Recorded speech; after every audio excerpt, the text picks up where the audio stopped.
بسم اللہ الرحمن الرحیم۔ السلام علیکم ناظرین۔ آج جیسے کہ آپ جانتے ہیں 16 دسمبر ہے۔ بہت ہی اہم دن ہے۔ ہم دو تین تاریخوں کے حوالے سے اگر ہم بات کریں تو ساتھ ساتھ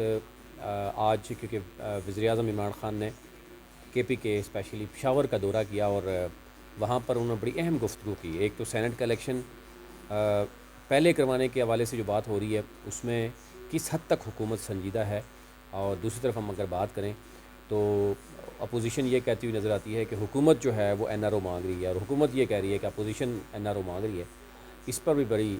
کھل کر آج عمران خان نے بات کی، اور مدینہ کی ریاست کے حوالے سے انہوں نے بات کی کہ ہم اس حوالے سے کیا کچھ کر رہے ہیں اور الیکشن پہلے کیوں کروانے چاہ رہے ہیں، یعنی مارچ کی بجائے فروری میں الیکشن سینٹ کا کیوں کروانا چاہ رہے ہیں۔ اور 52 بڑے اہم ترین جو سینیٹرز ہیں وہ ریٹائرڈ ہو رہے ہیں۔ مسلم لیگ نون کے 17 سینیٹرز ریٹائرڈ ہو رہے ہیں، اسی طرح پیپلز پارٹی کے ساتھ ہو رہے ہیں، پی ٹی آئی کے بھی ساتھ ہو رہے ہیں، اور پی ٹی آئی اور اس کے اتحادی جو ہیں وہ کتنے سینیٹرز جو ہیں دوبارہ آ رہے ہیں، اور پاکستان تحریک انصاف کو سینٹ میں جو ہے وہ اکثریت ملتی ہے، تو اس کے بعد بیسیکلی صورتحال کیا ہوگی، جلدی میں کیوں یہ سارا کچھ ہو رہا ہے، گلگت بلتستان کا جو صوبہ ہے وہ بھی پس پشت کیوں ڈال دیا گیا ہے، سینٹ میں اکثریت کیوں لی جا رہی ہے، اس کے بعد کون سے اہم بل ہیں جو ابھی خاموشی سے سائڈ پہ کر دیے گئے ہیں کہ جو ہی اکثریت آئے گی سینٹ میں تو فوراً وہ سارے بل جو ہے وہ پاس کروائے جائیں گے۔ تو بہت ہی اہم اس وقت حکومت جو ہے نا وہ سوچ رہی ہے، اور اپوزیشن کی کوشش یہ ہے کہ سینٹ کے انتخابات نہ ہوں، لیکن پیپلز پارٹی اس وقت ہم دیکھ رہے ہیں کہ وہ واحد جماعت ہے، وہ یہ سمجھتی ہے پیپلز پارٹی کہ سینٹ میں جو ان کے 7 سینیٹرز ریٹائر ہو رہے ہیں تو اس کے بعد مزید سینیٹرز جو ہیں وہ بھی آئیں گے، اور اسی طرح جو ہے مسلم لیگ نون کو سب سے زیادہ نقصان ہو رہا ہے۔ مسلم لیگ نون کے 17 سینیٹر ریٹائرڈ ہو رہے ہیں، جبکہ پیپلز پارٹی کے صرف 7 سینیٹر ریٹائر ہو رہے ہیں، اور وہ سینیٹرز واپس بھی آ رہے ہیں۔ آج عمران خان کیونکہ کے پی کے میں موجود تھے، اور انہوں نے سب سے پہلے تو موجودہ جو اپوزیشن ہے اس کو للکارا، اور انہوں نے کہا جی اپوزیشن کو کسی قسم کی کوئی مذاکرات کی کوئی پیشکش نہیں ہے، اور اپوزیشن این آر او کی بات کر رہی ہے، ہمیں یہ بات کر رہی ہے کہ ہمارے ساتھ مذاکرات کی جا رہی ہے، ایسی کوئی بات نہیں ہے، اور نہ ہی کسی قسم کی این آر او کی بات کی جا رہی ہے،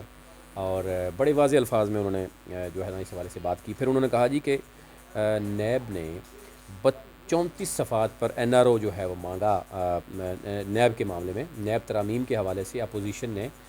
34 صفحات پر جو ہے وہ این آر او مانگا، اور جو نیب کو ختم کرنا چاہ رہے تھے یا نیب قوانین میں ترامیم کرنا چاہ رہے تھے، اس کا مطلب سامنے واضح ہے کہ اپوزیشن جو ہے وہ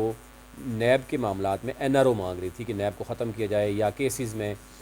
جو رعایت دی جائے، یا اس میں جو قوانین ہے وہ تبدیل کی جائے، اور موجودہ حکومت کی طرف سے کسی قسم کا کوئی این آر او جو ہے وہ اس کی دینے کی بات نہیں کی گئی۔ پھر ساتھ ساتھ عمران خان نے بات کی کہ سینٹ کے انتخابات بڑی اہم اس وقت ہم صورتحال دیکھ رہے ہیں کہ اپر ہاؤس میں بڑی تبدیلی نظر آ رہی ہے، 52 سینیٹرز ریٹائر ہو رہے ہیں، اور اس میں موجودہ حکومت کے کتنے سینیٹرز آ رہے ہیں، اکثریت کتنی ہوگی، اس میں عمران خان نے کہا کہ مارچ کی بجائے ہم فروری میں الیکشن کروانے کے لیے تیار ہیں، اور شو آف ہینڈ فرسٹ ٹائم ہوگا تاریخ میں، پہلی بار شو آف ہینڈ کی بات کی جا رہی ہے کہ بے شک موجودہ حکومت کو نقصان ہی کیوں نہ ہو اس کا، لیکن شو آف ہینڈ کے ذریعے سینٹ کا الیکشن ہوگا۔ اور اس سے پہلے انہوں نے اگین ذکر کیا جو ہم نے گزشتہ 2018 میں دیکھا تھا کہ جب سینٹ کے الیکشن ہوئے تھے تو کے پی کے سے جو 20 ایسے وہاں کے ممبر صوبائی اسمبلی تھے جنہوں نے ووٹ جو ہے وہ کسی اور کو دیا تھا، اور جس کی پر ہم نے دیکھا کہ پارٹی تحریک انصاف نے 20 جو ممبرز تھے ان کو نکالا تھا ایم پی ایس کو ہارس ٹریڈنگ پر۔ اب موجودہ جو سیٹ اپ میں وزیر اعظم کا کہنا یہ ہے کہ ہمیں بے شک اس کا نقصان ہو، خفیہ رائے شماری سے فائدہ ہم اٹھا سکتے ہیں کیونکہ ظاہر ہم حکومت میں ہیں، لیکن ہماری کوشش یہی ہے کہ صاف اور شفاف جو ہے وہ انداز میں الیکشن ہو، کوئی اس پر بات نہ کر سکے،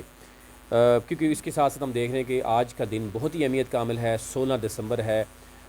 شہدائے جو پشاور ہیں اے پی ایس کے ان کو 6 برس ہو گئے ہیں، اور ان کے حوالے سے وزیر اعظم عمران خان وہاں موجود تھے، انہوں نے خراج تحسین پیش کیا۔ پورے ملک میں ہم نے دیکھا کہ اس حوالے سے تقریبات جو ہے وہ باقاعدہ طور منعقد ہوئی، اور اس کے ساتھ ساتھ آج جو اہم جس حوالے سے عمران خان پشاور انہوں نے وزٹ کیا وہ تھا کارڈیولوجی کا وہاں افتتاح کرنا تھا، اور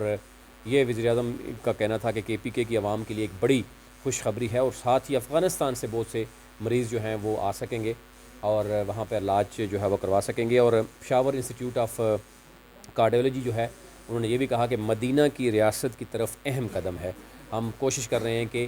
عوام کو جو ہے وہ انصاف اور ہیلتھ اور ایجوکیشن کی فیسیلیٹیز جو ہیں وہ ڈور سٹیپ پہ مل سکیں. اور اس حوالے سے ان کا یہ کہنا ہے کہ کے پی کے کی پورے کے پی کے میں ہم نے دیکھا کہ جو ہیلتھ کارڈ ہیں وہ جو ہے وہ تقسیم کرنے کی بات کی جا رہی ہے. پورے کے پی کے کی عوام جو ہے وہ ہیلتھ سروس سے فائدہ اٹھا سکتی ہے. اور یہی صورتحال انہوں نے آج بات کی کہ پی کے میں کارڈیالوجی ہاسپٹل بنانے سے جو نیئر بائی ایریاز ہیں جیسے گلگت بلتستان ہو گیا یا وہاں کے افغانستان ہو گیا، وہاں کے ایریاز کے وہاں کے لوگ جو ہے فائدہ اٹھا سکتے ہیں. اور سب سے اہم اگر ہم بات کریں تو اپوزیشن کے حوالے سے عمران خان نے بات کی. اور کیونکہ اپوزیشن بار بار این آر او کی بات کری ہے اور عمران خان نے آج واضح الفاظ میں کہہ دیا کہ این آر او نہیں دیا جائے گا، بلکہ اب ظاہر ہے ہم یہ دیکھ رہے ہیں کہ بڑے تجزیہ کار یہی بات کر رہے ہیں کہ حکومت کی کوشش ہے کہ فروری میں الیکشن کروا کے اکثریت سینٹ میں لے کر کچھ بلز ایسے ہیں کہ جو جلدی سے جلدی پاس کروائے جائیں. اس میں سب سے اہم بل ایک یہ بھی ہے کہ گلگت بلتستان کا جو صوبے کی بات کی جا رہی تھی اس کو بھی ابھی پس پشت ڈال دیا گیا، اور کوشش کی جا رہی ہے کہ سینٹ میں اکثریت لینے کے بعد کچھ اہم بلز ہیں وہ جو ہے وہ منظور کروائے جائیں. ابھی تک لیے اتنا ہی. مزید آپ کو اس حوالے سے اپڈیٹ کرتے رہیں گے. چینل کو سبسکرائب بھی کریں اور ہماری ٹیم کی حوصلہ افزائی کے لیے اس کو شیئر بھی کریں اور کمنٹ بھی کریں.